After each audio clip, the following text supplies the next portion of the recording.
And I'm muting myself. And right now there's only 2 attendees, 4, 6. Oh, I think you all can see that.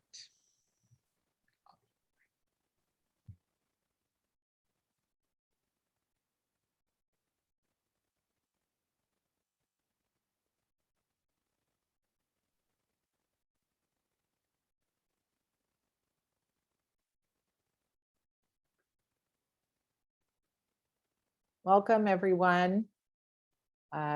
We're just giving everyone a minute to enter into the Zoom meeting.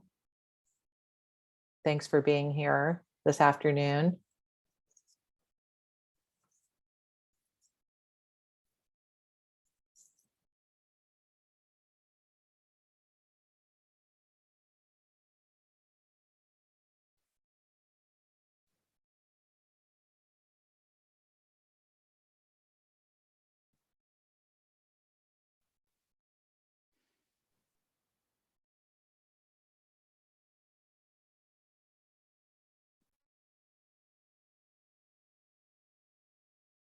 Once we have a few more people join the meeting, we'll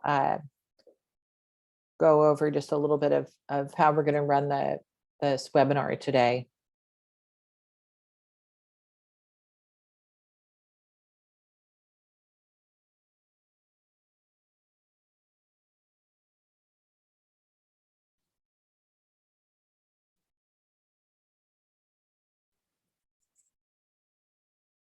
One thing I will note right now, I see someone has raised their hand.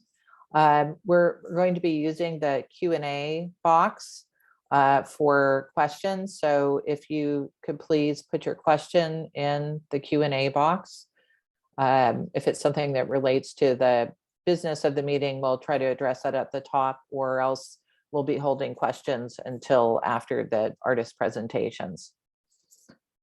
So again, please put your questions in the Q&A box.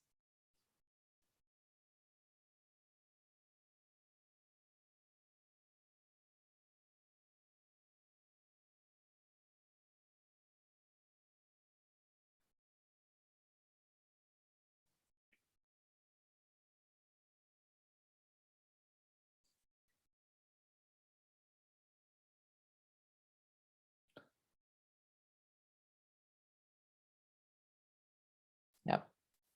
Okay, we're going to get going.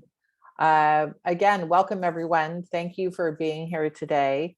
My name is Kristen Zaremba. I'm the public art coordinator with the City of Oakland, and I'm really thrilled to be able to introduce this webinar series called Demystifying Public Art: Insights for Artists. This has been coordinated through a collaborative effort with members of the Public Art Administrators of Northern California, or we like to call ourselves NorCal PAN, which is comprised of public art project managers, curators, and administrators from around the Bay. We try to, we're a tight-knit group and we work together to try to support the field and often talk about how to share more about the work that we do, how to, pull back the curtain and to allow those of you who may be working in the arts and are interested in getting involved in public art to know a little bit more about how it works and to determine whether it's something you're interested in and how to make yourself be a competitive candidate in the field. So during this pilot project, as we're calling it, we will be offering 3 webinars. Tonight is the first one. It's an introduction to public art, and we have 3 fantastic speakers to showcase for you. But then we'll also be offering other webinars, and hopefully if you signed up for this one, you've signed up for those as well, where we can talk about everything from the tools of the trade and navigating red tape, how to apply. So the future webinars will be one next week on September 29th, and then another one 2 weeks after that on October 13th. Both of those webinars will be at 5 o'clock. So just wanted to make sure you're aware of that. Today we are starting a little bit earlier. And without further ado, I'm going to hand off to my colleague, Barbara Goldstein to introduce tonight's session. And again, we'll be monitoring your questions in the chat or in the Q&A box, and we'll get back to you before the end of the meeting with answers. Thanks a lot again for being here. Hello, I'm Barbara Goldstein, founder of Art Builds Community and former public art director in Los Angeles, Seattle, and San Jose. We've launched this series as a means of attracting a broadly diverse pool of artists to the field. Public art is a viable professional opportunity that takes a lot of different forms and is a means of celebrating people and places. Because of these qualities, people and places, projects often benefit from artists whose lived experience mirrors the project stakeholders, whether the stakeholders are climate scientists or Asian grandmas. As such, having a diverse background, both culturally, educationally, and artistically, strong conceptual skills and teamwork are the most important assets for today's public artists. When most people think about public art, they think about murals or large steel sculptures in front of corporate buildings, but public art is a lot more than that. It can be a temporary installation or a digital work. It can be a project built collaboratively with community members or historians. It can be artwork that serves a function such as lighting or seating or water features. It can be integrated into the design of a building. It can be an artwork that recognizes a group of people or something iconic. Your skills as an artist and as a collaborator will determine the outcome. Very few artists are actually trained to work in public settings, and many of them come from entirely different disciplines. We've selected 3 brilliant artists to talk today about their career journeys, how their work has evolved from its early personal form to public settings and back again. They'll talk about the challenges of working in public, whether the challenges are bureaucratic or physical, and how working in the public realm has intersected with their own personal work. Each artist will speak for about 15 minutes, and after all 3 have spoken, we'll give them an opportunity to ask each other questions. Following their conversation, we'll open it up to your questions, and you can put your questions into the box at the bottom of your screen. Our first speaker is Mildred Howard, a sculptor and installation artist who's joining us from an artist residency in Santa Fe and may actually have to leave early. Renee Young, whose multidisciplinary work has involved deep learning and engagement with community histories, and Tarane Hamami, a conceptual artist who's expanded her work into the public realm in the past few years, rounds out our 3 speakers. So without further ado, I'd like to introduce Mildred Howard.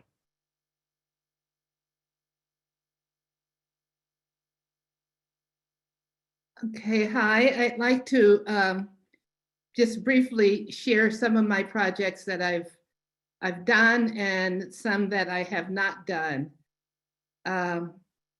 It took probably more than half of my 40+ art career before I got my first public art project. And finally, I got to do a temporary installation inside of a post office. And from that led to art on Market Street, and then eventually on to the San Francisco airport. Okay, so I'm going to start. I started out by showing things that were realized and unrealized. And what I've come to learn over the years is just because you don't get a project, it doesn't mean that it's not exciting and that eventually it just might happen. This is a piece that I proposed for the South Berkeley Library on Russell Street in Berkeley. It was in my neighborhood and I really wanted to do a project there. And so playing off of, this is probably a pipe, I decided to do a drinking fountain with, this is probably a drinking fountain, and I was going to do it in various languages. And using this pale green tile as the background. And that's how it would have looked in a lobby. This is another project that I didn't get for the Sacramento airport. I had done research on historical letters, and I wanted to have these letters scribed onto this glass, this Bayview glass. But as a result, the committee wanted me to do, I'll go this.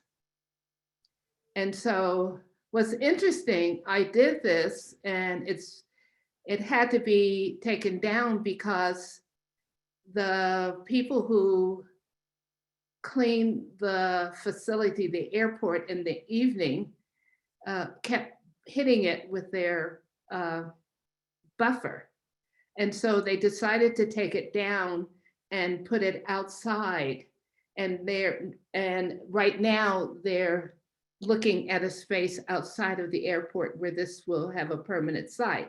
But in the meantime, it is here. This is in Battery Park City in New York. And it's on loan there until 2022. And right behind there, if you stand in this space, you can see the Statue of Liberty. And I took those letters that you saw earlier on that Bayview, and I blew them up extremely large so that they became abstracted. Right here where I have the cursor, all of those are mirrored images. So you're standing inside the structure, you're looking at the sky, you're looking at yourself reflected in the mirrored images, and you're looking at the Statue of Liberty. I want to go back real quick. Here's another piece that I didn't get. I wanted to do a poem on the face of the North Berkeley Senior Center. I still think it's a great idea, but it just didn't happen.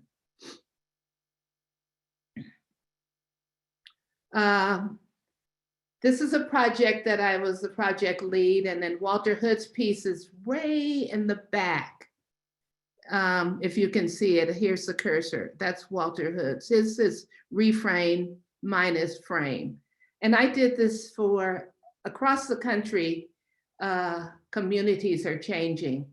Those communities that were historically African-American are no longer that way. There's another shift. So I did this piece for the people of the Hunters Point Bayview District, and for those who walk through that frame and have contributed so much for the San Francisco Bay Area. Another piece at Fort Mason, I took a hook, like a longshoreman's hook, into a piece of a large piece of cast.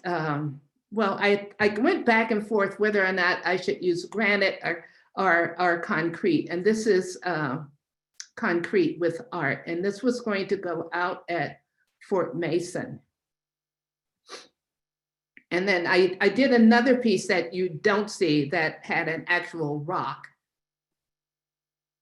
Okay. The Dominoes, the Southeast Community Center. This is my next project. It won't be for the Southeast Community Center, but it's just going to be something that I do. And dominoes are played throughout the world.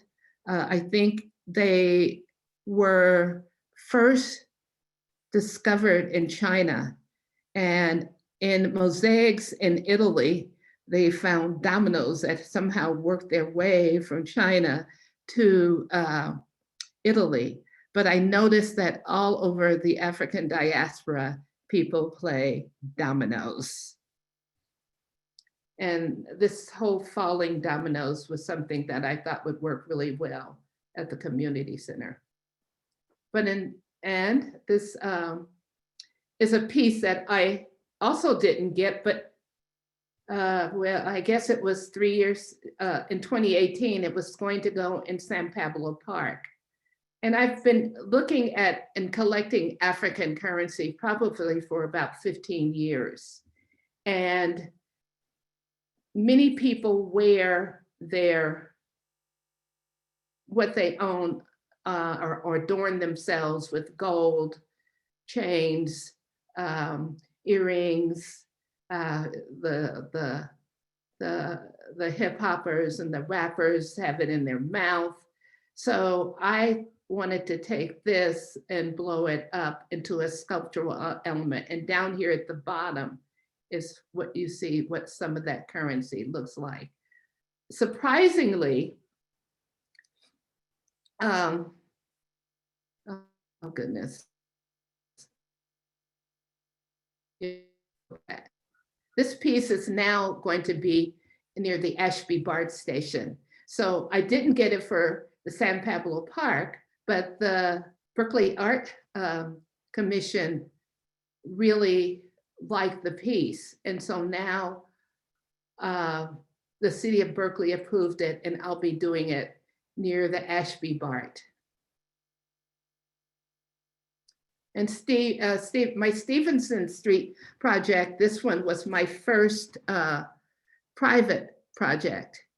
And Stevenson Street was, the docks at one time came up to almost to Stevenson Street.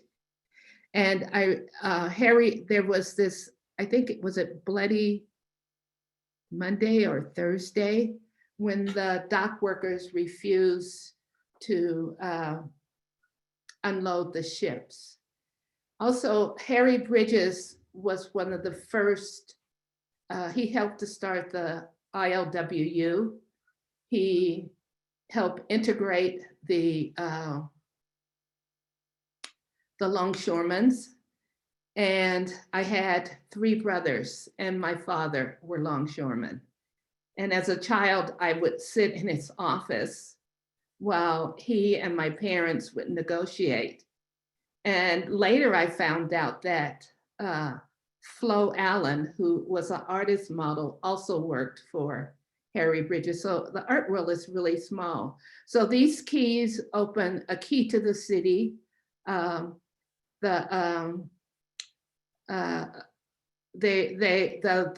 keys, well, skeletons in your closet. The lock is open because I feel that San Francisco is open to new ideas and new changes. And this was hired by Millennium Partners. And what's happened now, the street is changing. When I did that street, the street was, there was no people on that street. So now this is the update. The keys are going out, and this is now coming in. I have these light arbors, the bollards, a poem that extends the whole block. So the Millennium Partners, or 706 Mission Street is what's one of their subsidiaries, came back to me to ask me if I was interested. I was at at a residency in Florida, and there was a woman named Catherine Smith who read poetry, and I really liked what she wrote and how she described art. So she created this poem that runs the whole block and along the Yerba Buena corridor. And it talks about Stevenson Street. The poem continues on the seating area and around behind. This is the Jewish Museum, new landscaping, new pavement. Here is a ramp wall that joins Stevenson Street to Yerba Buena Plaza. Which brings me to one of my current projects, the Southeast Community Center. So the dominoes were originally proposed for that. And I decided to try again, and I got it using, again, African currency. I worked with First Exposures to do a community project with young people from the Bayview and other parts of San Francisco to document what was their city like for them from their perspective. And their work, a selection of their work will be purchased to go inside the community center and be exhibited in kiosks throughout San Francisco. I was so excited when I first did this Blue Bridge. I heard Quincy Troop speak on Bill Moyer, and that was back in the 90s. And I said, God, I'd love to work with him one day. And when I was approached by the, I think it was the redevelopment agency at the time to do this project, they wanted glass. So the poem is meant to go read in any direction. And you see the words blue backward from the inside of this ramp because it's really windy there. And that's meant for the cars below to see it in their rear view window.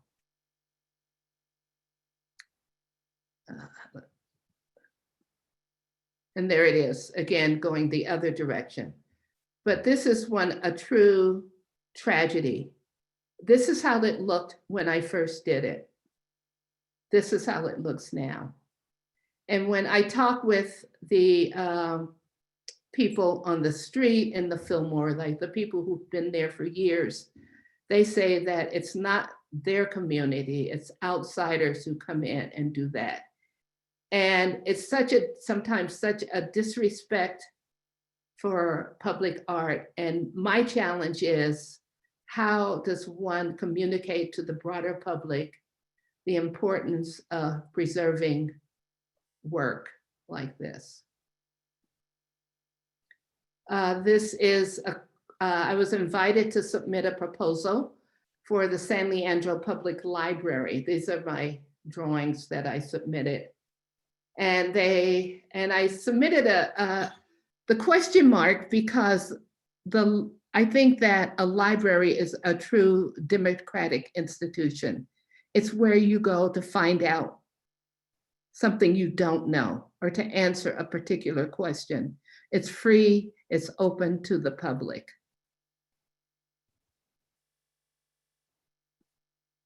And this is a bronze question mark that I did that just, I guess, a month ago went up.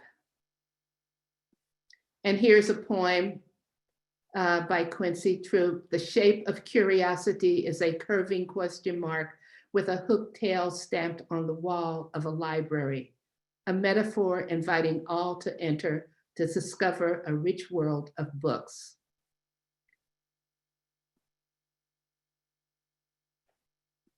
I guess, oh, and that's it. Thank you so much, Mildred. We Yeah. are going to go to Rennie Young now, and she will share her screen. And just as a reminder, if you have questions or things that are starting to percolate in your head, feel free to put those in the Q&A box, and we'll bring them up with the artists after the presentations. Hello, everyone. Excuse me. I think I'm still seeing Mildred's shared screen. Are you still on screen share? Yeah, Mildred, can you unshare your screen, please? Thank you. Perfect. Thank you so much. Hello, I am Rennie Young, and I live in San Francisco and immigrated from Hong Kong when I was a teenager. And I had an early beginning as a graphic designer and then as an installation artist. And I got involved in public art really from a spirit of curiosity. I was wondering what it would be like to make art in public places. And as an installation artist, I've always been interested in how the spatial environment impacts and what we take away from our experience. And as a socially engaged artist, I was intrigued by the possibilities to engage in community in a public environment. Excuse me, these- Rennie. I'm Yes. sorry, some people are having a hard time hearing you. So I don't know if it's the earphones or if you could just try to adjust. Thanks. Is this better? Sorry Um, about that. I think I had my volume down too low. Okay. Okay. My apologies. And I won't retract too much other than to say that my interest in public art and what I'm going to talk about today really are about the twin interests that have always been part of my inquiry. As an installation artist interested in how the spatial environment impacts us, and as a socially engaged artist interested in possibilities for engagement in public environment. So my first public art project was a modest commission. I'm not showing actually a lot of pictures from projects. I want to focus on a few key projects. So that first project was for the renovated reading room of the Chinatown Branch Library in San Francisco. And as an immigrant, I certainly relate to that community. And as someone who grew up haunting libraries, of course, a library is not a thing to try my hand at public art. In libraries, there's very little real estate for artworks. It's really filled with books. And I engaged the library community in generating handwritten poetry about their library experiences and applied it on wall surfaces. And I did a couple of other smaller local public art projects. And I'm going to jump to the next milestone. That was really revealing experience. And it was this incredible program that Barbara Goldstein inaugurated in Seattle. The Arts Up program, which placed artists in residence with self-described communities. I was embedded with a HUD senior housing complex that served primarily Asian immigrants and Asian remnants. And it was so exciting to not only have permission for this transparent integration of artists with community, but also to be supported in emphasizing authentic relationships and productive processes over tangible brick and mortar activities. Now, this was very early. This is 2001. I think public art environment has partly due to influence of such seminal work like Barbara's has changed and evolved. So I'm now going to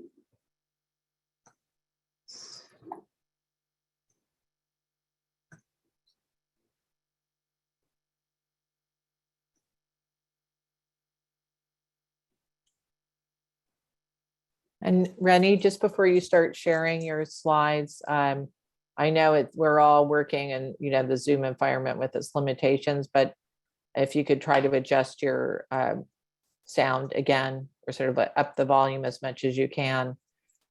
Sorry, I know asking people to yell is never what we want, but is this better? I'm at full volume at this point.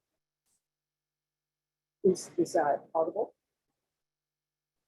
I can hear you well. Let's see how others are doing. I think that it would be helpful to hold your mic right in front of your mouth, like I'm doing right now. Yeah, I'm doing that. So apologies about that. So it's been said that in public art, it's not about us, the artists or the arts administrators. This is them in talking. This was one of their treats, the bento lunch. And I spent, it was a long-term relationship. I spent more than 4 years going up and down to Seattle, working with the community, and created a set of symbolic images based on resonance of histories. And these were installed as eyeglass panels in that personalized the lobby, which was previously very old and institutional. And they resonated to self postcards, which you see in the inside. trained people, and they were available to residents and visitors and the administration and so on to disseminate the stories. And they were also put out in buses and public places. And there was also the guy sitting there was listening to headphones. This is again early technology. We had a listening station with the stories, the oral histories that these images were about. So then I'm going to fast forward to another project that was important in my career. And the arts of experience fired at my imagination about the possibilities for an integrated system that connects the built environment with its communities. And I applied that to my next commission for the East Oakland Community Library. It was the first new branch library in Oakland in 10 years, in a socially and economically challenged neighborhood that the media portrays only in terms of sensational stories about crime. And I wanted to find a way to give voice and visibility to people who live and work in a diverse and changing community. And what better place for those voices to be heard than in their community library. So this was a three-part project with these three components: community building process, a web archive of these open stories by and about these openers, and architectural. And the project also evolved around both visually and conceptually this concept of ripples that impact each other, that each person's actions have an impact on another person in a community where there is so much social challenge and disconnect. So these are, this is a 64-foot panel of architectural art glass. And this is, this showcases part of the process for generating community stories for this web archive. Again, you have to remember that this was 2006. Before storytelling website technology became really well developed, and that the idea became widely adopted. You know, everybody's doing storytelling these days. And so the mind map really shows the very intense level of community collaborations to not only gather stories, but also to build awareness about the value of their stories, and also to hopefully see future collaboration between these community partners. And on the inside and left, we had community storytelling days, where partner organizations like Youth Uprising came and documented community members. We went to street fairs, had image, community members made their statements about what it's open up to them, had two meetings that were very motivational, and it was truly exciting. It was a 5+ year project and launched with 101 community stories that were, of course, accessible at the website and also at this dedicated story pod, which you see on the right. Again, the technological challenges of creating a web storytelling website, I mean, a lot of the backend stuff that we built from scratch, which today there are many more platforms that you could adopt. And there was a real sense of community excitement that, wow, somebody cares enough about us in a story to make this part of.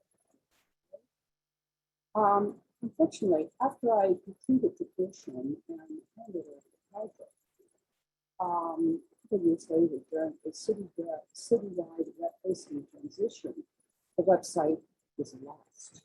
So it was both an experience and an inspiration.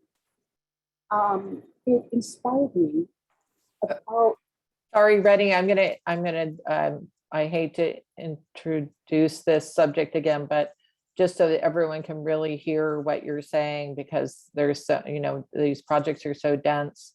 I don't know if you can adjust the microphone the choice that you're using, or if you could even take off the earbuds possibly. Would that be possible? how is this?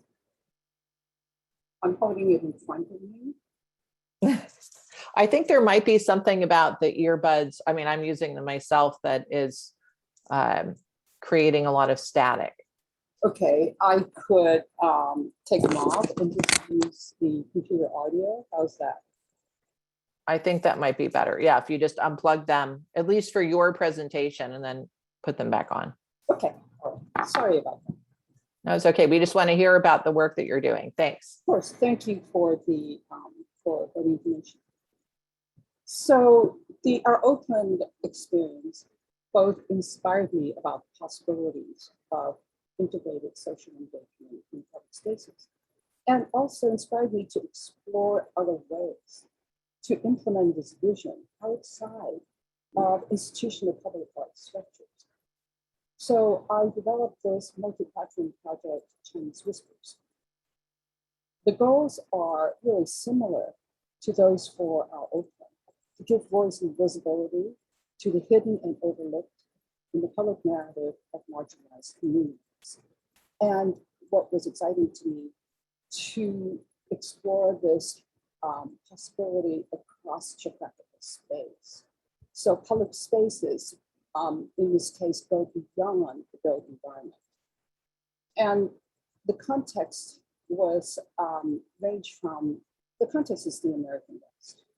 It ranged from the Sierra Nevada foothills along the route of the transcontinental railroad that Chinese immigrants had built, to former Chinese shrimp fishing sites on San Francisco Bay. That was a once thriving community that in less than 60 years has fallen out of public memory. And on the left, you see a map of the route of the sailing expedition that we did on a replica 19th century Chinese shrimping junk in collaboration with the National Park and with numerous scientific and historical organizations to trace this path. And of course, the project also involved extensive community building, including very frequent public events that both focused on storytelling and story sharing, historical information, and poetry readings and one way you see poet Jenny Lin, and also workshops in the community with story sharing, storytelling, intergenerational, with youth, with immigrant communities of different phases. And it was an incredibly rich human experience. So one aside here is that placemaking is an important and much talked about policy in enlightened public art sector. My interest in this, however, is place finding. For those displaced, like these community members, whether it's geographical, cultural, in terms of memory, in terms of public narrative, public consciousness, before you can make place, you have to be able to find it first. And that's what these projects are. So some of the Chinese Whispers outcomes was a series of storytelling theater works told by community members who were trained and went through a long development process, and also an immersive multimedia installation based on material gathered from the shrimp fishing expeditions. And again, this is some of the celebrations. This was a Chinatown, really taking art into public places and in engaging with the built environment. In this case, this was a visitor center at the National Park, the Nighttime National Historical Park. We were transforming this institutional place of the official narrative into a place that tells the story of the forgotten community. So for me, in summary, art in the public sector is a powerful opportunity to enliven the built environment. There are many ways to do that. Mildred showed us some wonderful examples. For me, the focus is on bringing place to life through this community. And through the community, engender responses that in turn enliven the built environment in ways that are unique to that context and to that site. The work is transpersonal. When it is authentic, the process sparks a transformative alchemy of mutual trust that transcends circumstances to create the healing that our society needs. And for me, that is the draw and the magic of continuing to work with community in public spaces and in the magic of the built environment. So thank you, and my apologies again for the audio snags. Thank you so much, Renee. We're going to ask Tarane to make her presentation now, and then once the three of you are finished, we'll allow you to have a conversation amongst yourself before we answer other questions. So thank you, Tarane.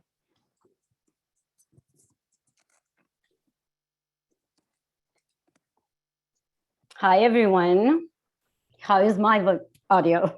I hope it's okay. Yeah.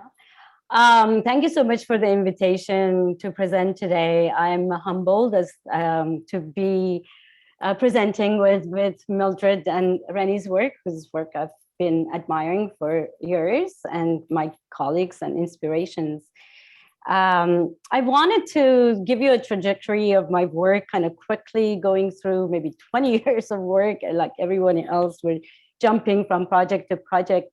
As Barbara mentioned, I'm new to using public art as a platform. I've done a lot of work in galleries, and primarily my focus of the past 10, 15 years has been on Iranian community in the Bay Area, the diaspora community. I've done a lot of projects that brings the community together for explorations and gathering of stories and images. What you're seeing here is an image of an early work in 2000 that started in 2000 as a creative work fund project.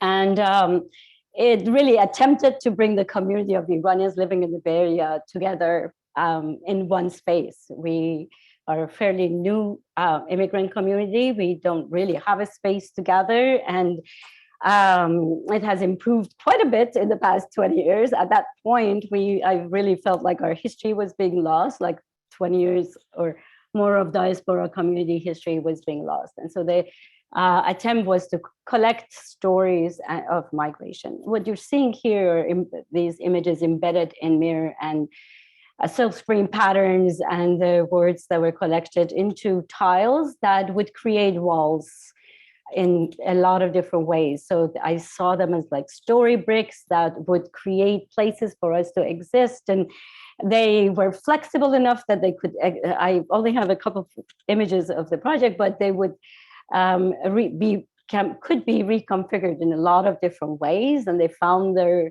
way into corners of a space, into, you know, a lot of different installation scenarios. As well as kind of responding to site. This is a recent installation of the tiles in Tehran, where I revisited in 2016. And a lot of displacement is happening within the Iranians, even living in the cities that they live, kind of like we're experiencing in the Bay Area. Things are becoming overpriced continuously, and that experience was very familiar to them as well. And in general, I picked images to kind of show my challenge of making things that are permanent, because a lot of times my installations are meant to be very temporary. This one is a response to historic events that are happening, like the conflicts that are happening all around us. It was a response to the ongoing wars in Iraq and Afghanistan. It's a prayer rug in space at Berkeley Art Center at the time in 2004. Engaging with the war in Afghanistan and Iraq, and it's made out of shattered glass and ash, and creates these different constellations of prayer rugs, whether in groups or individual, that depict the image of, like prayer rugs do, depict the image of the heavens and something very positive coming out of a destruction. And it was actually after having made all those tiles that took many years into making and breaking them in the process, that this project was kind of born out of that same material.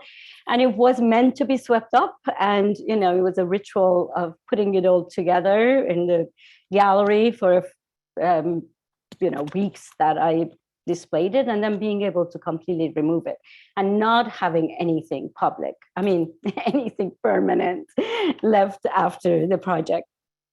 I wanted to jump to this project, which was at Yerba Buena Center for the Arts in 2011. Another kind of response to ongoing events. This time, Arab Spring was happening, and at the time, this was the first kind of call for proposals that Yerba Buena had. It's very small budget for a temporary project, and so I used vinyl primarily and neon for my materials, but was able to, because the material was less expensive, we were able to actually create a really large space, and it lasted the 2 years that it was there. The mirror reflections of the vinyl on the outside would reflect the gardens and double the space of the gardens, and the blue would actually transfer the light into the space, onto the walls, and changing with the light all day long. The neons were a play of the idea of freedom. It read free backwards from the outside and in English, but the free horror was actually in Arabic repeated in yellow, and that light stayed on. It was sort of like a light of hope that would stay on for the 2 years, knowing very well that freedom is not that easily achieved, and we needed to like send hope and prayer along with this piece. That was sort of my hope. The neons would change and rotate like an advertising sign, and so it was continuously changing some of the reflections. And of course, it was really, this is, and I didn't even own an Instagram account at the time, but the Yerba Buena Instagram account. So these are what people were taking from it. Another jump, 2015, I was invited to do another kind of temporary piece for Print Public at Kala. It was their first round of projects that they were doing. And this, for me, was an opportunity after having done about 10 years of research into history of descent of Iranian diaspora, to kind of shift that to local history of descent, looking at the 50 years anniversary of free speech movement in Berkeley, and collecting slogans from archive material, and creating these stencils that you could in fact put together.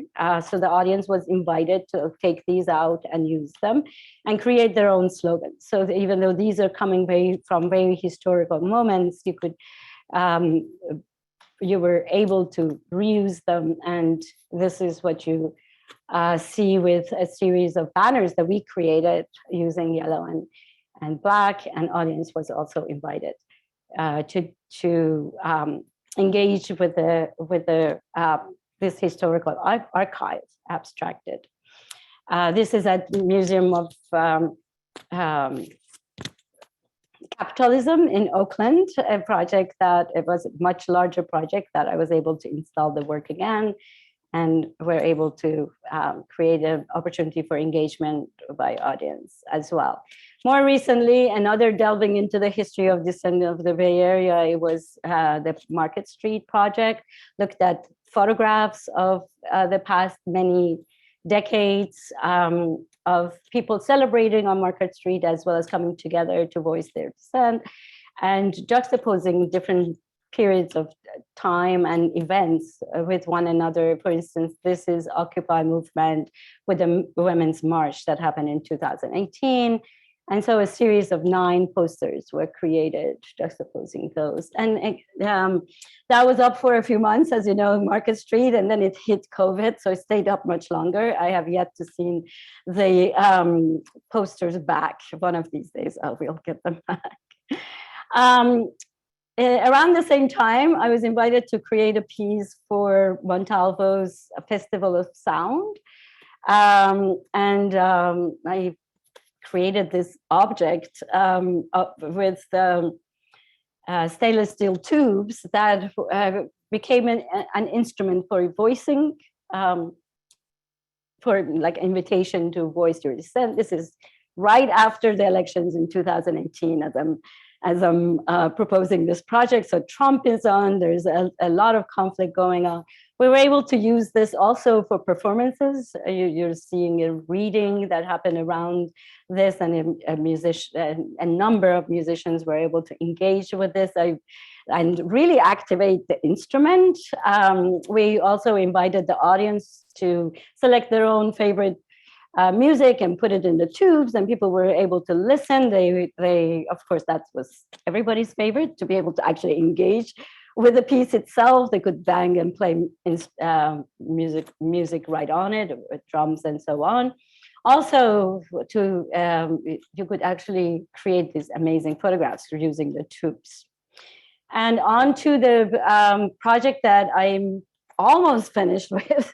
I think we actually announced it finished this week. It's a metal tree, metal and glass sculptural tree that is made for downtown Oakland, a city that I'm actually a few blocks away from my studio when I was at CCAC going to grad school. So I'm very familiar with that area, but delving more and more into the history of place, I really wanted to create a monumental piece that speaks to all of the oak groves that we've lost, that was originally in Oakland and had to be kind of removed from the city to be able to for the city to grow. And so this reflects the city all around it. It is in a very iconic place, right by the pedestrian walkway in front of the Tribune Tower, which I was very excited to propose something for, again, public engagement. I really thought about the canopy as a place that would gather people underneath, like oak tree would. It's really looking at the symbols of oak and what it represents and its parallels with the city of Oakland: patience, endurance, and also hopefully big change happening to Oakland with all of these amazing projects going on. So I'm in good company. Please come visit. We have, I think I have a couple other images. We just also put the lights on, and yeah, this is at night with the lights on. So looking forward to seeing all of you there when we actually do the unveiling in a couple of weeks. I'm going to go ahead and stop share. Well, thank you so much. Now we're wondering whether the 3 artists have questions they would like to ask each other before we open it up to the rest of the audience.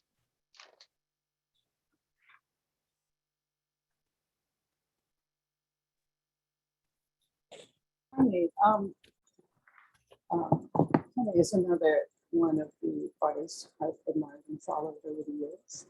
And I am so excited to see you work in public public art realm.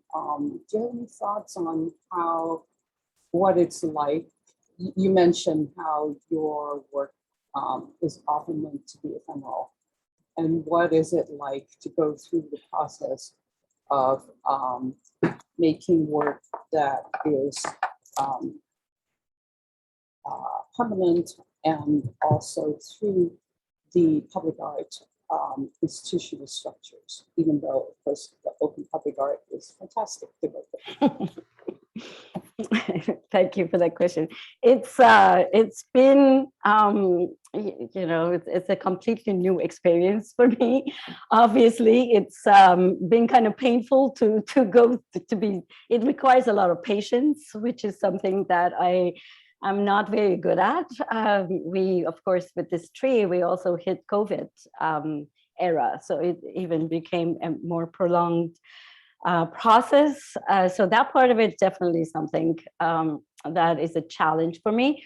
Working with fabricators, right, and needing to translate these ideas and conceptual ideas that I had presented to something that could actually happen within the budget.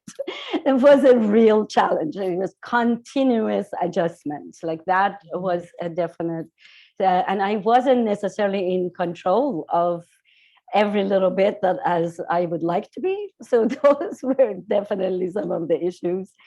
Also, I really love your projects already in the ways that you work with community and you're able to kind of sustain this long relationship. And I've tried to do that with a lot of my projects as well. And I feel like something like this project, for instance, I had all of these ideas of how to, now that the tree is there, how to engage that space with a lot of activities and maybe being able to actually work with a community there to now create projects that connect to the work in ways beyond just this public sculptural piece that is there. But it's yet to be seen whether that's possible, because it takes its own funding and it'll take, so I'm kind of mixed about it, because I feel like I'm not done, even though the sculpture is there. There's a lot more that I'd like to do with all of what I've learned about Oakland and what I would like to do about that specific site. So I hope I answered that question, but I also have a question for you, Rennie. You were talking about place finding, and I really would like you to expand on that a bit in the ways that you've been working. Oh, hi, Mildred, you're here. So for displaced communities, certainly it is true of migrant communities in recent years, but also multi-generational. Displacement is written into their existence. They are displaced from major narratives. They're displaced from socioeconomic opportunities. They're displaced culturally. How can you make plays if you don't even have a place? And so I'm interested in using art in public places in its many possible manifestations as a venue, as an avenue to look at what it means to find one's place.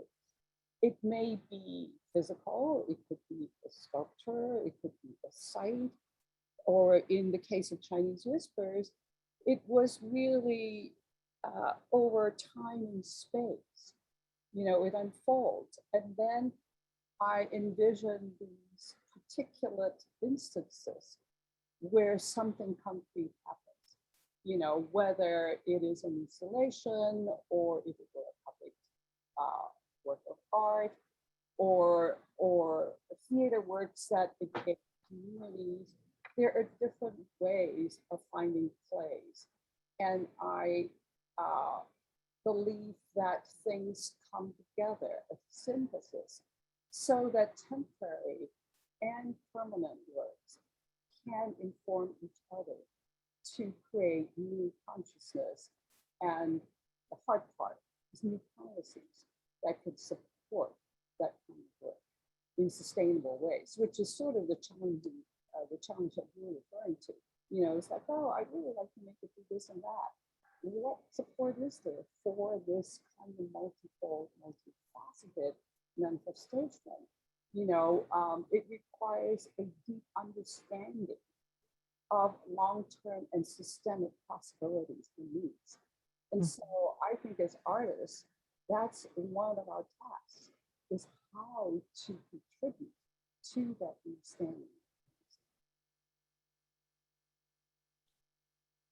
Thank you so much for that. I also wanted to ask Mildred about, I mean, it's wonderful that you've been able to, thank you so much, first of all, for showing all these projects that didn't make it, because I just went through 2 rounds and it was painful not to get the projects. Like, I'm never going to do this again. So it's kind of interesting to see that not only you've made these beautiful works that were rejected at one place or another, but that then you were able to sort of bring them back to life. So maybe you want to tell us what your magic is to make that happen. You're muted. You have to unmute, Mildred.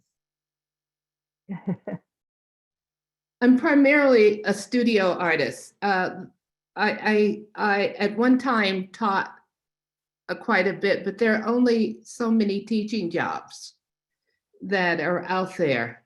And when I no longer was able to teach because of various reasons, public art, I had just done maybe a couple of public art projects.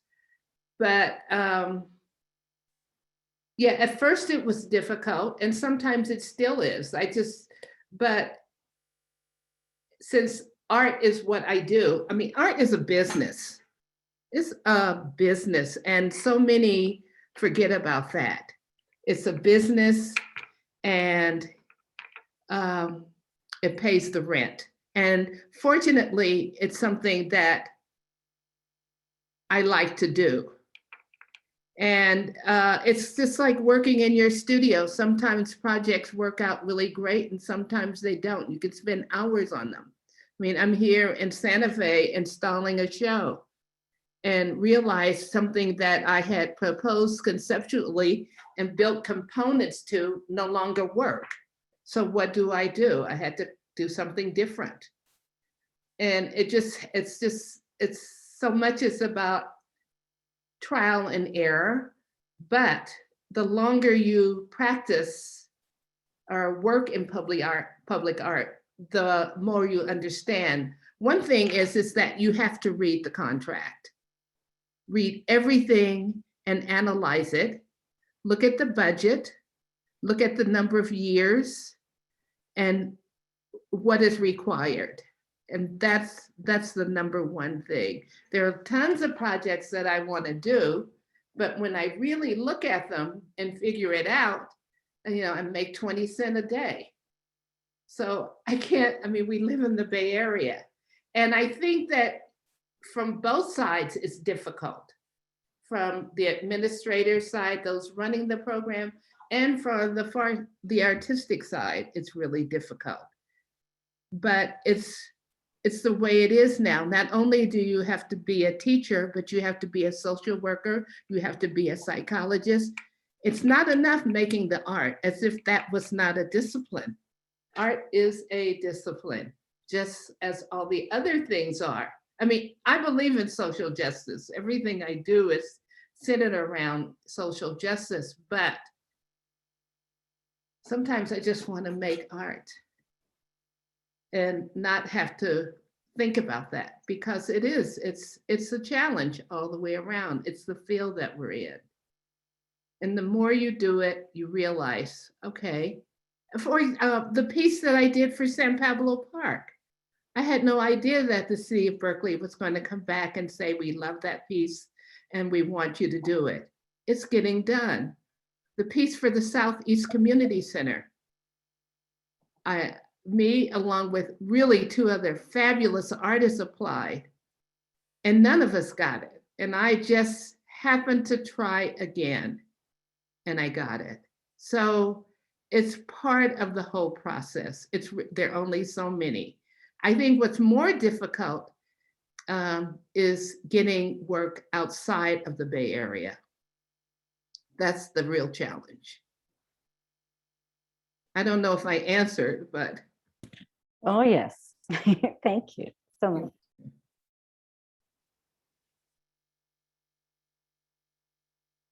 I'm going to take the opportunity to jump in and sort of paraphrase a question we're seeing a lot of people in the chat that are asking about, have a lot of technical questions. Like, how do you do this? Like, how do you put this together?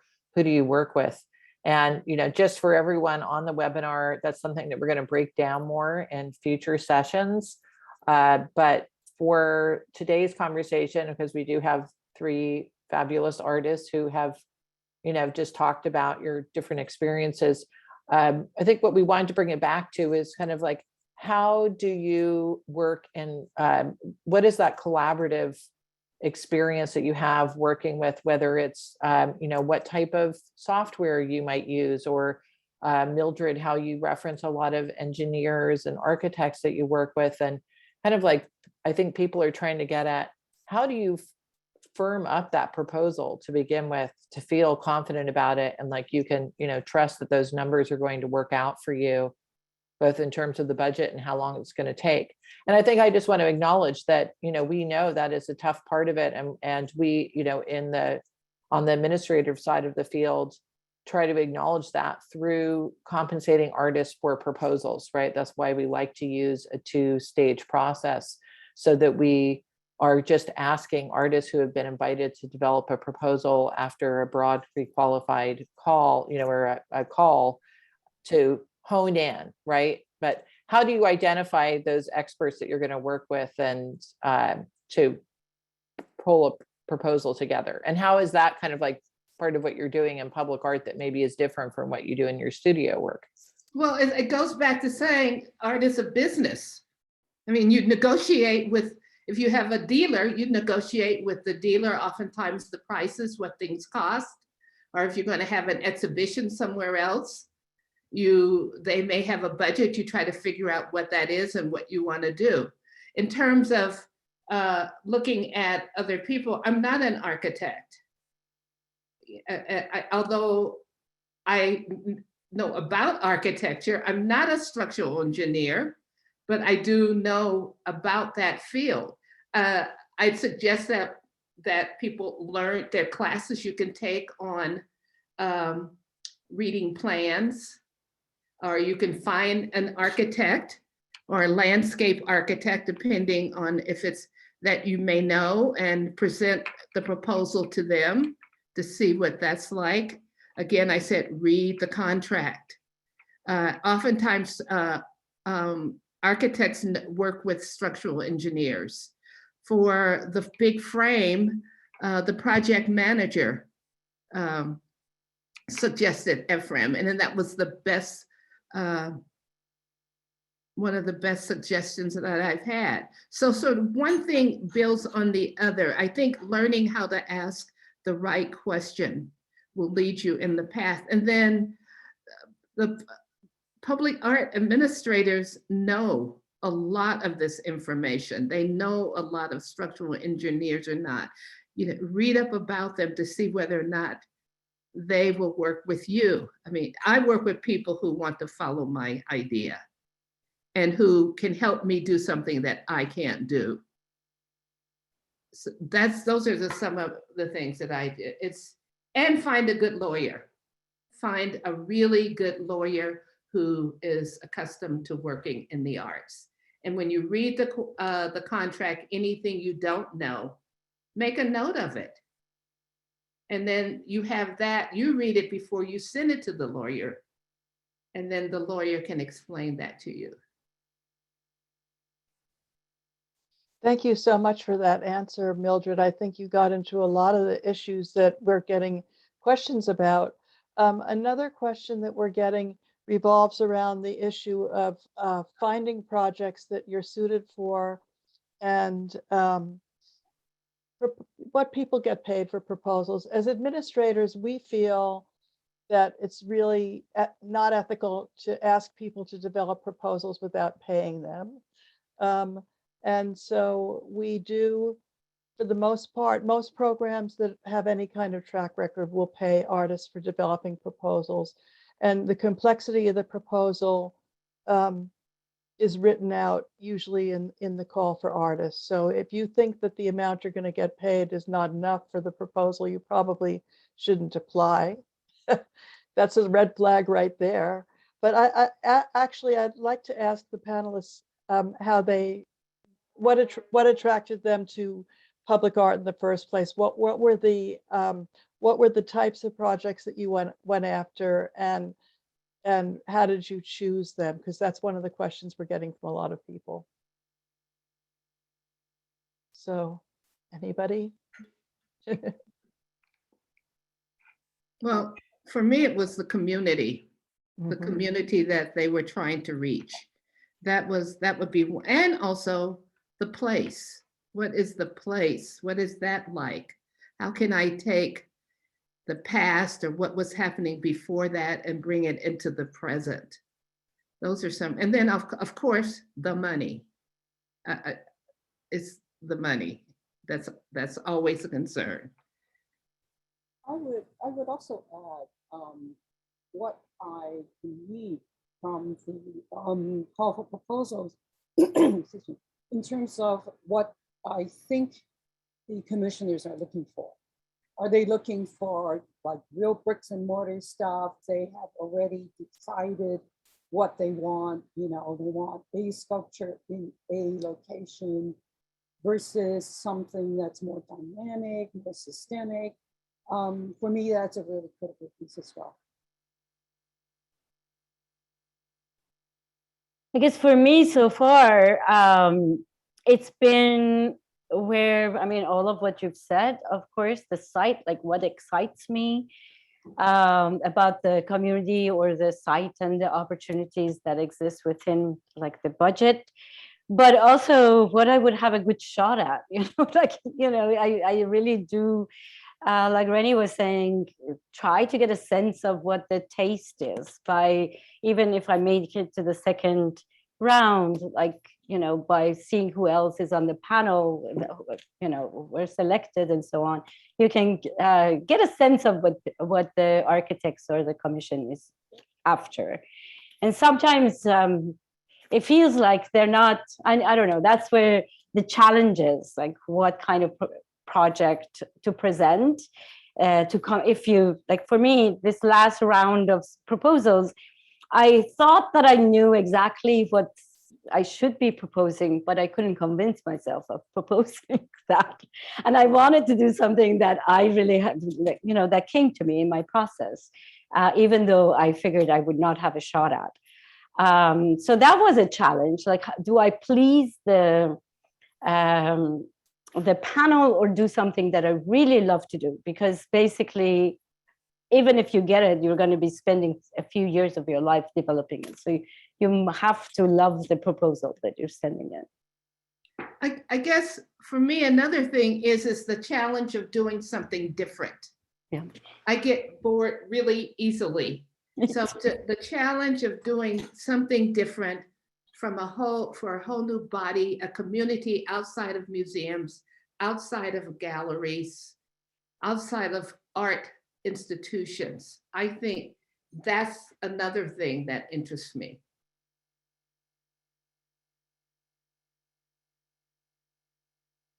Because if it didn't interest me, I wouldn't do it. Yes, to follow on what Mildred said, it's a huge amount of work, public art. It's multi-level. It's, I think people have to go into it, have to be aware that the administrative time spent is possibly going to outweigh the creative time spent. In order for your creative ideas to be able to come through and meet the various logistical challenges, whether they are technical, structural, bureaucratic, ordinances. You have to navigate all of those things, and you have to have the stomach and also the mental appetite to handle that, or it's going to just make it a pretty miserable experience. Yeah, I would say it's a process that requires a lot of patience from artists. And there was a question that came up around the amount of time that it might take to do a project, because Rennie was talking about the Kawabe House project and how it started with a residency and it spread out over time. That's not unusual. I would say a really fast project may take 2 years. And I know from my own experience, I inherited a project that I helped to get completed that took 13 years, but that's on the extreme end. But it can take time because a lot of things can go wrong or things can happen. There can be a pandemic, there can be a recession, there can be a sudden increase in the cost of materials that slows down the project you're working on. So it does require a lot of patience. I want to add to that, and I think this is something that you were touching on, Mildred, even just with the contract, is that, and a lot of the questions that we're seeing here, which are really, rightly based, and people saying like, how do you make sure that you're, that you can move forward with this? Are you invited to apply and to develop a proposal idea, or do you already have that idea in hand? Which I think, in most cases, what we're talking about here are projects where either there was an open request for qualifications, and or perhaps in the private sector, a consultant who is doing recruitment, but you're still going through a competitive process before you conceive of there are any concepts developed, correct?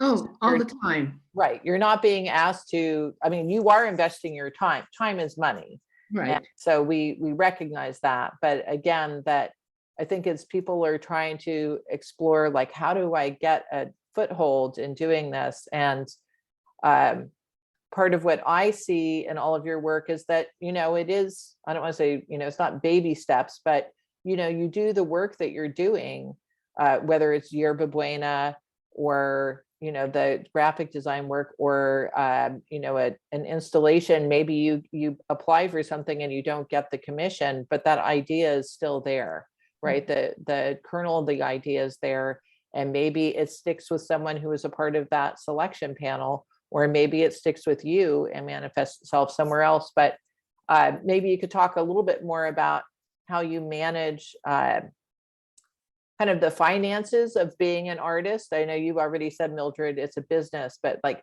how do you do that while exploring getting involved in public art? Or how did you do that? What advice would you have? I started off doing everything myself, and still Right. on small projects, I do mostly everything myself.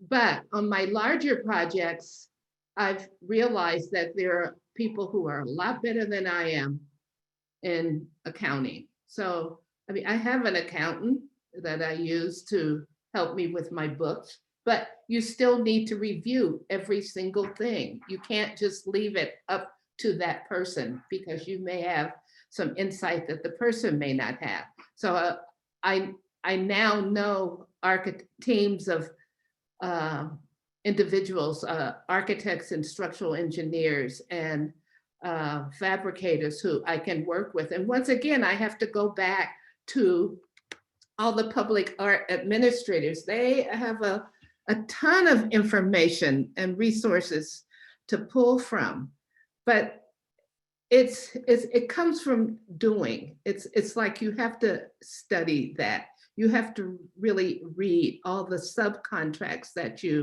if you're going to hire a structural engineer, make sure that that structural engineer can provide you what you need.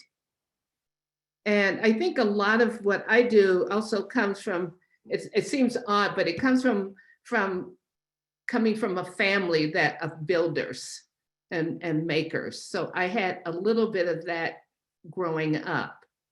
But over the years, and even from working at the Exploratorium, teaching light and color and structure and scale, you know that if a piece is so high, how far down do you have to go? Or if it's wide, do you have to spread out to hold the weight? We live in earthquake country. You have to make sure that things won't fall. Then there's insurance. You have to also include the public agencies on your insurance so that if you're sued or if they're sued, you're taken care of. I mean, it's all of these things, and it's outlined normally in the contract. I don't know if I've answered it, but. Well, that's all partly. good information. I think I'm just gonna see, and maybe Tierney or Rennie, you have something to add to this, but just taking a step back to kind of getting involved at the beginning of your career or at the beginning of your public art career, or how you got that first commission, and people are really curious about whether you have to financially invest anything in that, or whether what that relationship looks like, right? To get the first commission, that then is something you can put on your resume or CV to help build your prospects. So think back to the beginning of your, experience with public art. And was it time, like you said, time and attention to detail versus, financial investment? My first public art commission was a very, very modest little commission. And so maybe I played it safe. I don't remember if that consciously went into my decision, but it was also a site and a community that I had an affinity for. So it wasn't just like, oh, well, this is an easy little one. Yeah, let me give it a try. You have to also have the other, it has to meet the other criteria, I think that has already been mentioned, to make it meaningful. And I think that from my graphic design experience, I ran my own graphic design business for a couple of decades. And so project management came with that. And I think that helped me streamline both the application process as well as managing these enormous projects that later on evolved in my work.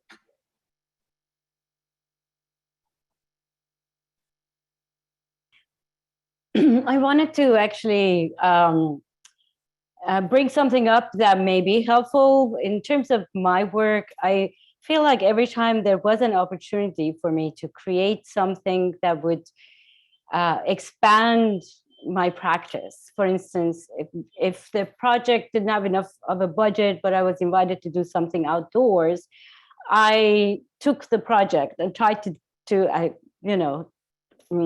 challenge myself with that in a new direction, basically. And I think building that gradually in my practice at least will show, for my next round of applications, I'll have a few projects in my portfolio that might address permanent material, outdoor sculpture, anything that I'm sort of hoping to be able to get in the future proposals. I don't know if I made sense or not, but I feel like I've had to actually piece together my practice towards this opportunity that finally came that was more permanent and a larger budget. It came gradually.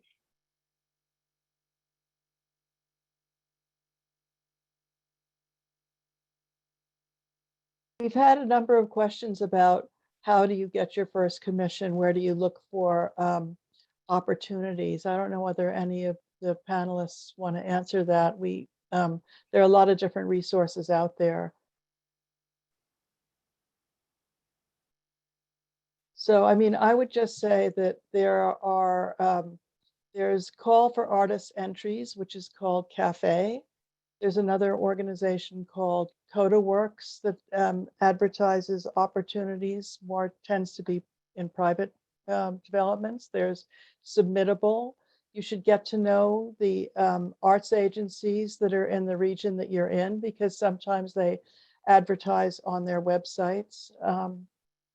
It's really a matter of making that part of your, if you're interested in doing public art, is sort of making that part of your job.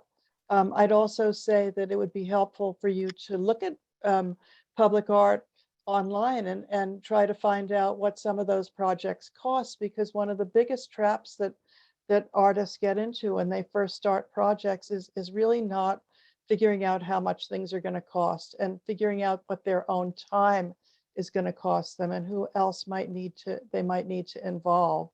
And in the case of projects that are proposal based, if you come up with something that's way too ambitious and the selection panel likes it,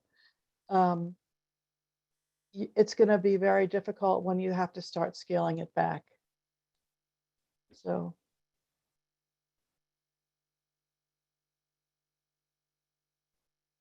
Since no one else is talking at the moment, thanks, Barbara. I'll also just add to what you said that, you know, a number of cities, both locally and, you know, across the country, will develop and do a call for artists for a pre-qualified pool. So Alameda County just did that for upcoming projects. And that's one place that a lot of programs are looking to create sort of more opportunity for entry-level projects, or whether it's through the call and, you know, specifically delineating between, you know, opportunities for artists working with budgets under that 50K, someone mentioned 50K, or over 5K, and then maybe for larger commissions. Sometimes cities may also do a pre-qualified pool for artists for those smaller budget projects, but then separate requests for qualifications for those larger commissions. While we recognize that sometimes people work with requests for proposals, I think that's something that most of the professional public art programs discourage, because we recognize that that really is asking artists to invest a lot of time and possibly money in developing, you know, proposal and a budget without knowing what what type of support you're going to have from the city, how long, what is the time frame. But if any of you have experiences about that, you know, good or bad, that you've had on a past project, I think that's worth sharing a little bit more, because I think that is an area people really, you know, feel like you're risking a lot, and I understand that feeling. But I think for the formal commissions that we do, we try to help provide that support. But good or bad experiences you've had? Well, I know for one example right now, I had a number of projects going during this pandemic. And it was pre-Delta. It was when COVID first came out. And in that process, materials went up like exorbitant prices. And how does one, I mean, I had contracts with all of these fabricators, and I had to try to figure out how to deal with that. And what I realized that I have to ask for fabrication fees or fees for materials before anything, in order to purchase those materials, because the materials were going up every single day. So that's one thing that I learned this past few months, and I was able to do that question mark through the pandemic. I was able to install, even though it was fabricated already, there were other pieces that had to be made to work within the space in Battery Park City. So there are things that come up. You just have to, a lot of it's the trial and error, and then a lot of it is from experience. But the more you pick things apart and try to come up with various scenarios, the what if, I think that might help you.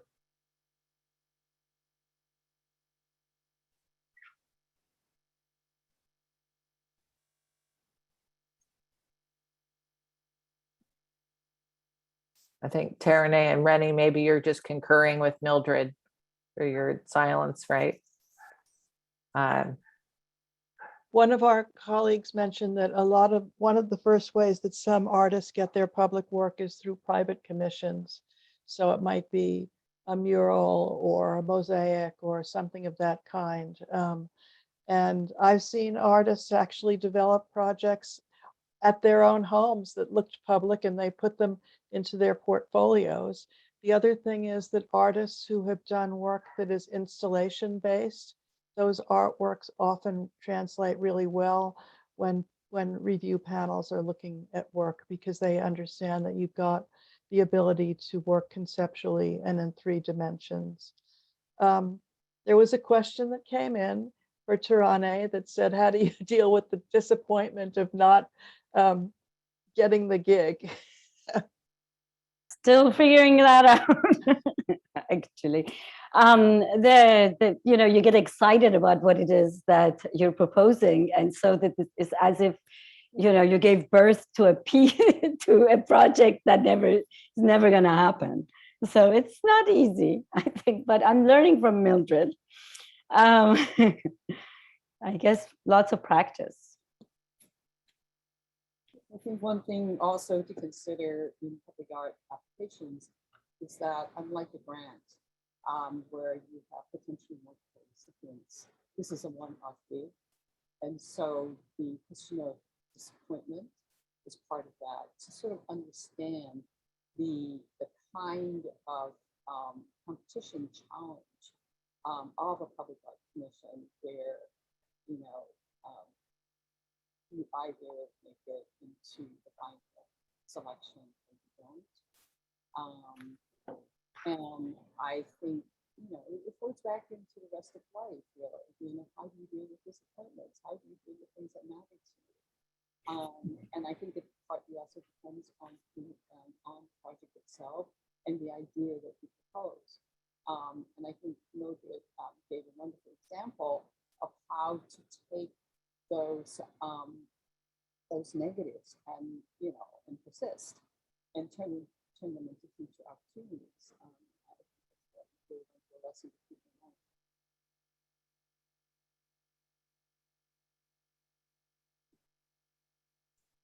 Here's something that's very specific that was actually, I think it was specifically addressed to Mildred, but it could apply to any and all of you. What type of software do you use to prepare those renderings, like for your proposals, right? To get you the job. Mildred, you're muted. Adobe Suite, SketchUp, hire a graphic artist, hire Illustrator, hire a computer savvy person to work with you. All of those. I think that really points out the necessity of different kinds of collaboration. Essentially, if you want to continue to do public art projects, you have to build up your own team, whether it is graphics people, technology people, financial, legal, that's just on your end. And that is part of the business requirements, I think, so that you don't drive yourself nuts trying to wear different hats and probably not all of them that well, because we're not touching the things. So that's even separate from the collaboration with other teams, architects, the city administrators, and so on and so forth. So it's understanding one's limits and also one's interests. Like you might really like technology and you want to learn your own.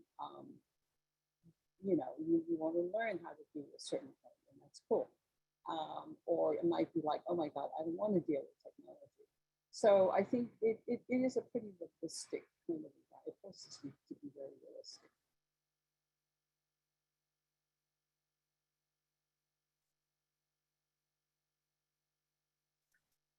I'm going to throw out another specific question just so we can see how you all want to respond to this.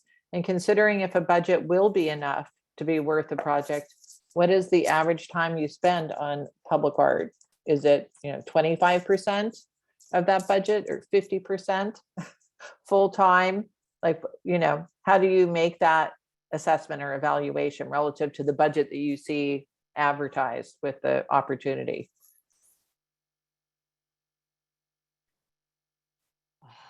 It's it's one of those questions. I feel like I try to ignore that as much as possible. It's, there's a point where you just want it to get done the best that it can get done, and with all of the limitations that are there. So I spend as much, like every other art project, I spent as much time as it's needed to make it work. Of course, budget for materials and all of the other stuff is not flexible, but I can be flexible with my time. So far, that's how I'm looking at it. I will spend the time to make it right.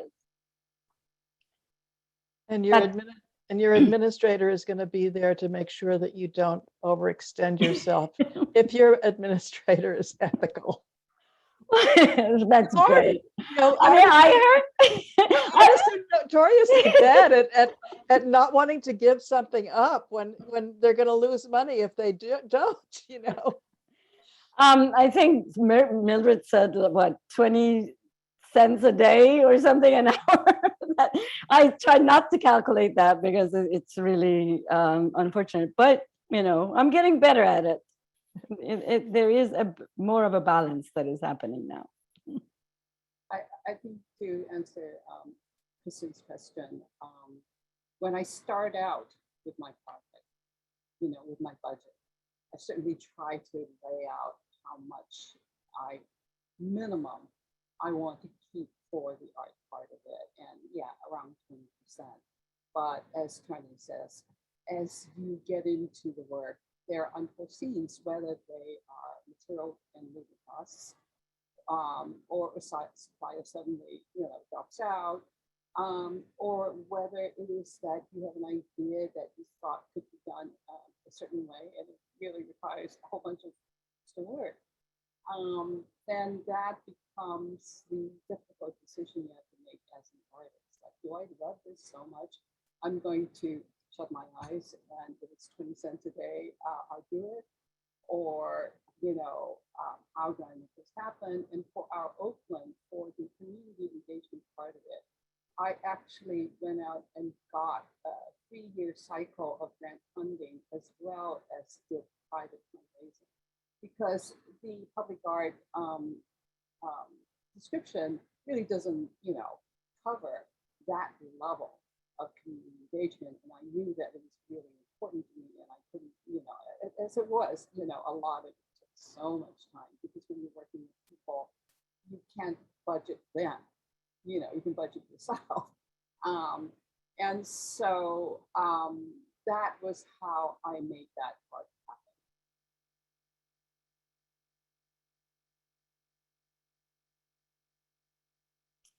Kristen, you're muted. Yeah, sorry, thank you. And I think we have lost Mildred Howard again, so thank you to Mildred. We still have some time, but I want to just let everyone know if we have missed your question or you want to rephrase it, feel welcome to do that. We're also going to be providing some more resources as part of this webinar series. So some of the things that you're asking us about tonight, like where to apply, where to find opportunities, or just some of the nuts and bolts of doing this work, we will be sharing more information with you if you signed up for this webinar. So please be sure this isn't the only opportunity to get access to that. But I still think it's always interesting to hear artists talk about their experience. And so one thing that I wanted to touch on, because I see this in one of the questions, which was specifically about working with Bay Area metal fabricators, and saying, what questions do you have when you reach out to fabricators for bids? How have you found fabricators you will work well with? How do you ensure quality of the work? And what do you do if the finished project isn't good? And one thing I think we've touched on before either one of you sort of bring your experience to that is that part of what you want to be looking for when you apply for a project, you don't really know a lot of the answers to, or apply to a call. But once you get into that discussion with whomever is managing the project, I think just as with any work that you're doing, you want to evaluate, is this person that I'd be working with, whether it's a project manager or a client in the private sector, do they know, have they done something like this before? Like, what level of experience do they have? How much are they going to be able to help me to identify partners, and how much is going to be on me? And that goes back also to what Mildred was saying about the contract. If it's a good contract, it's going to anticipate that there could be delays, right? That there might be cost escalations, and it should account for some of that. Won't account for everything. You still have a part to play in responsibly managing that. But if you happen to have a really interesting opportunity put before you, but it's with a smaller program or a smaller organization that doesn't have staff that are dedicated to doing that work, doesn't mean you shouldn't do it, but you should definitely be more cautious about assumptions you can make, and that you will probably be responsible for more of carrying more of that weight, just because not everyone has someone who's dedicated to doing this work. But coming back to you, Rennie and Taranay, I'm thinking about like that question of how did you identify fabricators that you would want it to work with on a given project, and then how do you sort of dialogue with them to develop a bid for a project or a budget? I think that having a clear understanding of what you're looking for is really important for a fabricator. It's like anything. It really doesn't matter whether you're having carpentry done on your house, repairs, or you're fabricating a complex part here. They cannot help you if you don't know what you're looking for. On the other hand, it is also a collaboration where, because, for example, in terms of working with art glass, I only have a certain knowledge of it, so I relied on the fabricator to educate me really about possibilities, with the knowledge that each potential fabricator, I introduced like three, has their own expertise, has their own agenda. Really, it's a business for them as much as it's a business for you. And so you need to be able to sort of read a little bit behind the lines and figure out, okay, it becomes a matter of fit then, in terms of production ethics and creative interest. Mildred said she works with people who are willing to follow her ideas, and that's very important. I am always open to suggestions from fabricators because they have special knowledge. And so, it becomes sort of a give and take. And then, it does come down to money. Sometimes it's who they really want to work with, but they are one of the higher bidders. And do you go back and negotiate with them? And I think that often happens, because if they're interested in your vision and your project, then they'll meet you halfway. And then, the thing is to work with your public art administrator and really draw on their expertise and their knowledge and experience of this kind of situation to figure out how to proceed.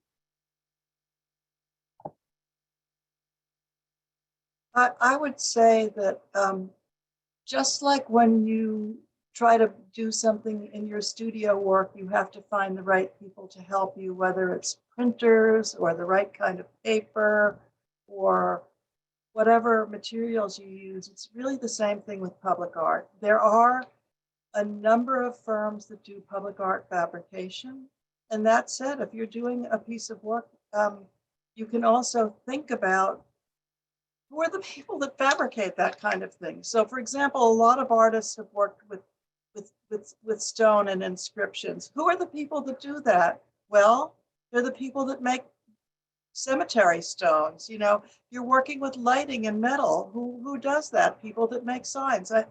So it sort of depends on how much you want to piece together yourself and how much you want somebody else to help you, because there are people that do public art fabrication and they're full service companies. And then it sort of depends on the material and what you want to learn how to do.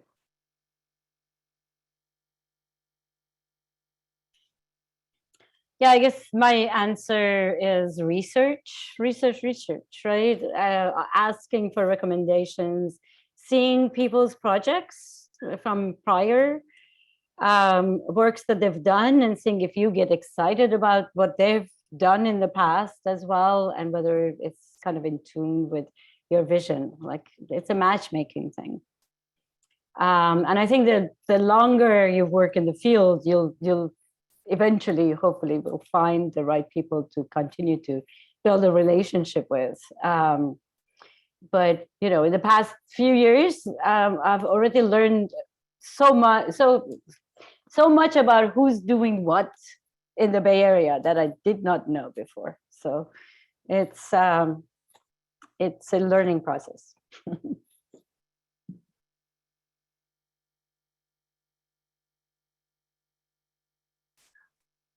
I just want to add, in response to some of the questions we're seeing as well, that I mean, there are artist initiated projects where some of the onus may be on you, but you can also, you know, control that baby. You can, you can propose whatever you like, but that those questions or concerns about insurance and engineers, a lot of those things will come, to fruition once you are at a proposal development stage, and you can work with, and you maybe even are working with a particular project manager, or you can reach out to other artists. That's part of the intention of this series, is really to introduce you to some of the people who have been doing this work and learning some of that on the job.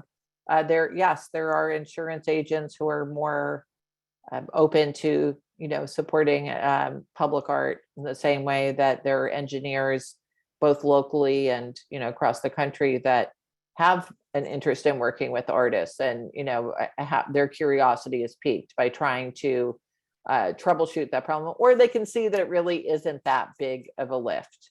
And so it's really, it is a collaboration. So don't feel like you have to know all of those things to get the commission. I think the thing that you focus on, and I really want the artists to circle back to them about this, is to demonstrate how, even if you haven't done a public art project, how your skills, just like any job, your transferable skills, right?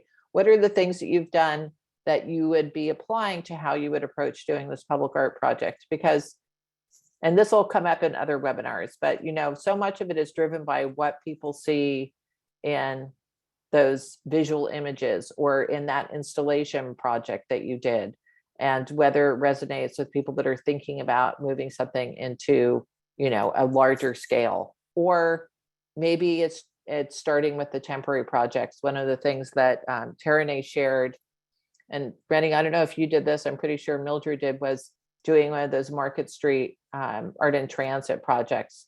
So essentially applying for a temporary project opportunity where you learn a lot, on the job, and about working in contracts and with different agencies, that you can use as transferable skills to apply for a larger commission.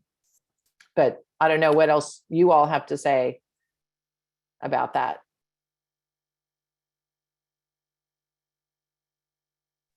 I didn't apply for Market Street projects, or maybe I might have once very long ago. Didn't get it, and I haven't done. And I think part of my considerations is simply workload, like what other projects am I doing, what is the workload, what can I handle. As usual with anything, what are the projects that I want to invest my time in. So those are very personal, but also sort of complicated decisions.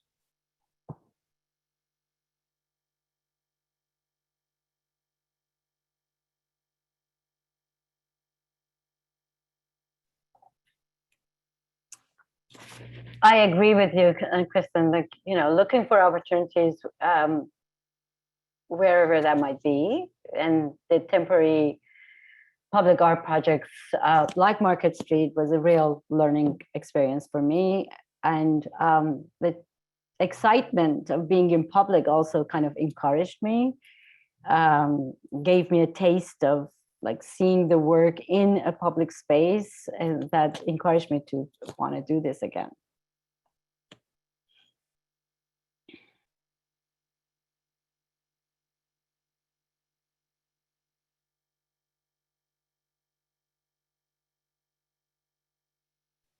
I have a question that I think is a relevant one, and that is, how has your work in public changed the way that your studio work has evolved, if it has at all? Oh, can you repeat that question? Which one? How has the work that you do in public influenced your other work, I see. Mhm. if at all?